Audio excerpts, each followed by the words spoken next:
Hi, I'm Louise from Fit2Thrive. So I'm going to take you through foam rolling. So I've got several foam rollers here. So you can get nice smooth ones. These would be beginners. And then in the shops you can buy knobbly ones. Okay, so these are more advanced. So if you're new to foam rolling, please don't start with this. It's going to be painful. Okay, so if you're new, these ones, I love these because you can do a lot more with them. However, if your budget doesn't permit one of those, these are just as good. Okay, so what does foam rolling do? It helps aid recovery, helps improve your mobility, it helps improve the blood flow. So what it's going to do is help reduce the stiffness, recover faster from any exercise you are going to do. So it has massive benefits to doing it. Okay, so please do it. Don't neglect your foam rolling. Everyone needs to do it. Okay, it helps range of motion through the joints, improve flexibility. So the first thing I'm going to start on is the lower legs. So I'm going to start on the hamstrings. And again, there's several ways to do it. As I said, the knobbly ones are advanced. You have to get used to them. So if we're doing this for recovery purposes, we want to be nice and slow on that foam roller. We don't want to be whizzing through it at 100 miles an hour. And you also don't want to dig in. So you don't want to push hard into the foam roller. It will just be just enough to kind of just relax and just kind of get through any tension that we've got. So for hamstrings, your hamstrings are the back of the legs here. So I'm going to come into kind of like a glute bridge position. So option would be to support with one leg and you're just going to roll all the way up to the back of your knee. See, I'm going nice and slow. I am not rushing this. And you're going to come back up. If you find any areas of tension, you might just want to stay there and relax onto it until it starts to feel like it's going to release. The other thing you want to do with the hamstring is turn the foot. Okay, so you can see I've just turned it out and we want to do that because the hamstring is not a thin line, it's quite, well, it's the entire back of the leg. So you do need to make sure you target it. And again, you want to target turning the foot inwards and it's going to feel and find different points of tension. So for me, I feel it more when I rotate my foot that way and get on the inside back of the hamstring. If you did want this stronger, but again, you don't have to force. Unless you're very well versed in foam rolling, you probably just need this one. But you could, if you've been doing this a lot, cross the leg and apply a little bit of pressure. But again, we're not forcing anything. So you're gonna do one leg, and you're gonna swap over to the other leg. And again, we wanna turn, rotating the leg in and out because it's gonna hit different parts.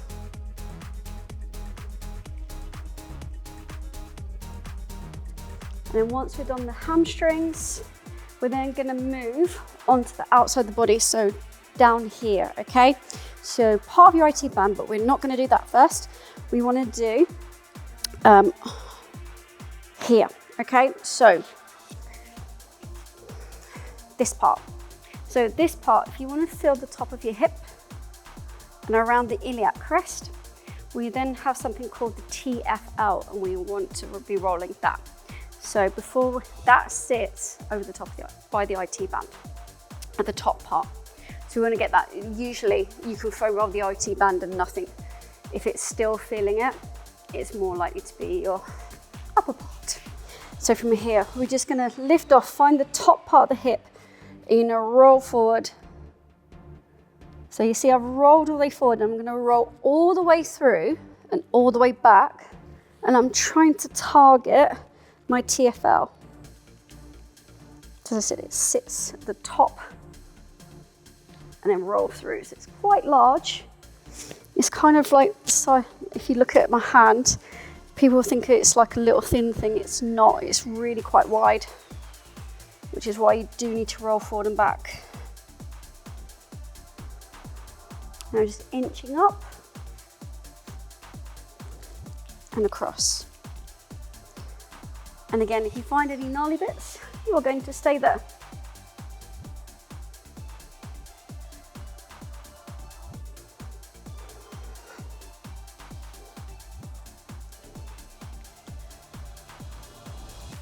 Okay, so hopefully that's starting to feel better, hopefully. And then what we're gonna do, we're gonna roll over onto the front to get the quads. So this one, think about kind of a commando crawl. So it wants to, again, find the top of your hip, rolling all the way down. You wanna hit each side as well. So again, you're gonna rotate your leg as you do this. So what I'm gonna do is I'm gonna do this leg. So I'm starting the top of hips. So I'm taking this knee out to the side and I'm moving my foam roller over. So I'm just gonna go straight to start and kind of commando crawl. You see my leg is straight, my foot's off the ground, and I'm just walking forward all the way until I get to the knee. And then usually for most people, it is quite tense around the top of the knee. And again, you might want to stay there. And that, yeah, so for most people, it is quite tense. Then I'm going to turn my foot outwards. And I'm going to roll and get the inside of the quad. And again, you might be tense there, so you might want to stay there and just take little rolls, or you might just want to stay put. Again, you're going to roll all the way back up, and you turn the foot inwards. And again, you might stop where you find that tension. So again, it's nice and slow. I'm not whizzing up and down this.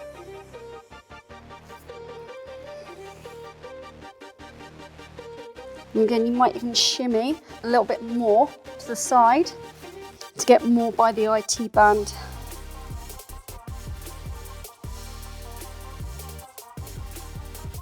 And I'm just going to do it exactly the same on the other leg.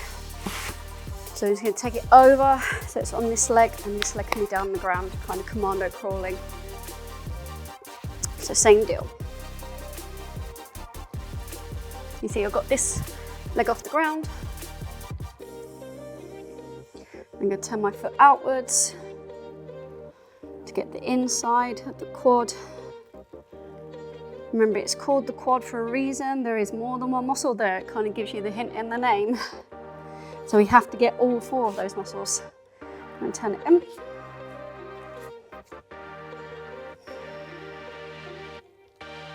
And again, you might want to roll slightly onto the outside. And again, this is usually quite, especially around the knee, especially if you've been running, or doing a lot of squats. Just want to stay there. Okay, and then once you feel like it's feeling a bit better, then you're going to move on to your calves. So we're going to do the legs first when we're foam rolling, okay? So same deal, kind of like in a glute bridge. So you can do one leg, or you can increase the intensity by crossing the legs. We want to go from the ankle to the bottom of the knee here. And again, same deal, you lift up into a glute bridge. If you need to, you can have that foot on the ground for a little bit more stability. You're just going to roll the leg outwards. So you see I'm turning my foot here. Again, nice and slow, you're not whizzing up and down it. If you did need to go fast, you can do that before exercise, but if you're doing it for recovery, it needs to be slow. Again, you're not forcing and applying hard pressure into the foam roller. You're not like, okay? Just want to be nice and gentle. Teach your central nervous system that it's okay to be relaxed and release. If you're aggressive with it, it's not going to release or relax, and we don't want that. So you do exactly the same on the other leg.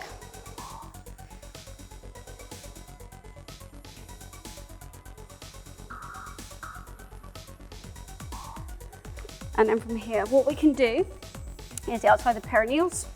So this one, again, you can stack with that leg down, or if you're feeling energetic and want to do a side plank, and again, more force, you can go into side plank and just walk yourself up and down, kind of side planking here. Again, if you run a lot, it's usually quite tight here and does need it. The other thing we do, now, if you've had any operations on your knee, you are doing the first option.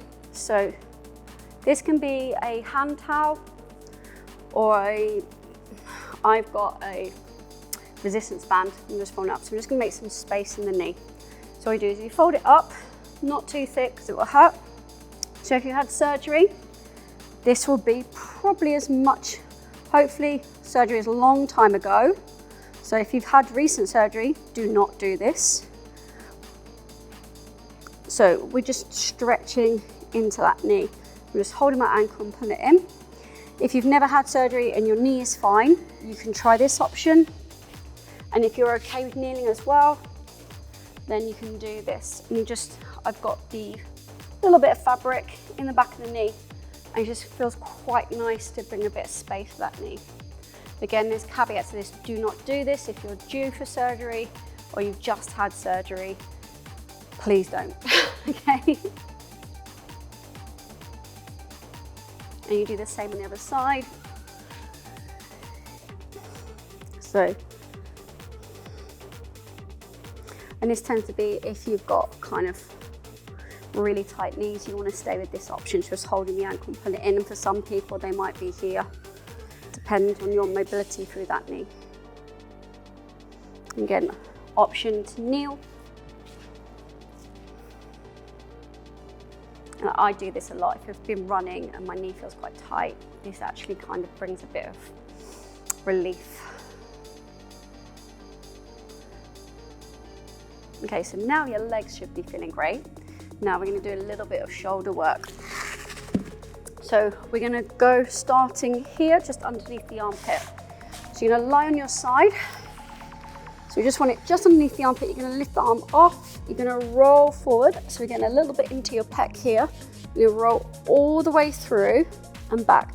Now, if you've got a short foam roller, you won't be able to do this. So you would just work on one side at a time. So you'd rock forward, roll all the way back to the midline of your back, or as far as you can, and rock forward. However, if you've got a long foam roller like I have, you can roll all the way through.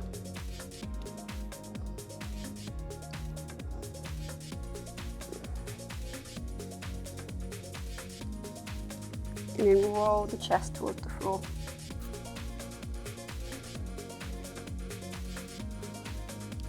And for a lot of people, they tend to have a lot of tension here in the upper back, especially if you sit at a desk.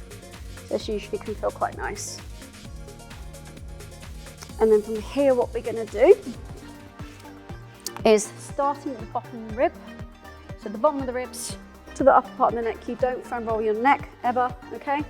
And you only do your lower back if you're really, really used to it. So if you're new to foam rolling, don't do your lower back to start with. Build up the confidence to do that. So we're going to bend the knees. We're starting at the bottom ribs. I'm just going to tuck my chin slightly, and I'm going to clasp my hands behind my head to support my neck. I'm just going to walk away, going all the way to the top of the shoulders and walking all the way away. And then from here, we're just going to go side to side, looking for any tension you've got there.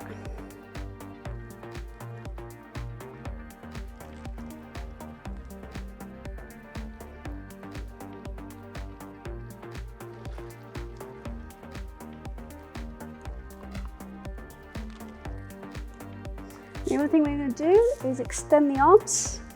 And you're just going to roll up and down. Just let the arms fall down, and it should have a nice stretch through the chest as well. It's really great for the lats. Again, roll into upper ribs. And if you feel like it, you can drop your bum down and just stay there and relax. And again, if you need to, you can just take a slight tuck of the chin and let your head fall back here. And this really does help if you've got really tight upper back from driving a lot or working at a desk.